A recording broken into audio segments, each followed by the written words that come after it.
ತಡೆ ಮಸೂದೆಗೆ ರಾಷ್ಟ್ರಪತಿ ಅಂಕಿತವನ್ನ ಹಾಕಿದ್ದಾರೆ. ಪರೀಕ್ಷೆ ಅಕ್ರಮ ತಡೆ ತಿದ್ದುಪಡಿ ಮಸೂದೆ 2026ರ ಮಸೂದೆಗೆ ರಾಷ್ಟ್ರಪತಿ ದ್ರೌಪದಿ ಮುರ್ಮು ಸಹಿ ಹಾಕಿದ್ದಾರೆ. ಸಂಸತ್ನ ಸದನಗಳಲ್ಲಿ ಅಂಗೀಕಾರಗೊಂಡಿದ್ದ ಮಸೂದೆಗೆ ಇಂದು ಸಹಿ ಬಿದ್ದಿರುವಂತದ್ದು. ಪೇಪರ್ ಲೀಕ್ ತಡೆಗೆ ಐತಿಹಾಸಿಕ ಕಾನೂನನ್ನು ತರಲಾಗಿದೆ. ಪರೀಕ್ಷಾ ಮಾಫಿಯಾಗೆ ಕಠಿಣ ಜೈಲು ಶಿಕ್ಷೆ ಮತ್ತೆ ಭಾರಿ ದಂಡವನ್ನ ವಿಧಿಸಲಾಗುತ್ತೆ. ಆ ವಿಚಾರವಾಗಿ ಮಸೂದೆ ಮಂಡನೆಯಾಗಿರುವಂತದ್ದು.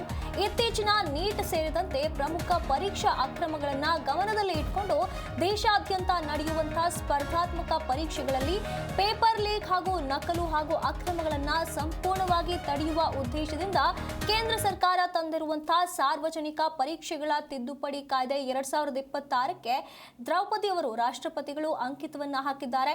ಸಂಸತ್ತಿನ ಉಭಯ ಸದನಗಳಲ್ಲಿ ಅಂಗೀಕಾರಗೊಂಡಿದ್ದ ಈ ತಿದ್ದುಪಡಿ ಮಸೂದೆಗೆ ರಾಷ್ಟ್ರಪತಿಗಳ ಅಂಕಿತ ಸಿಗೋದ್ರೊಂದಿಗೆ ಇದು ತಕ್ಷಣದಿಂದಲೇ ದೇಶಾದ್ಯಂತ ಜಾರಿಗೆ ಬಂದಿದೆ.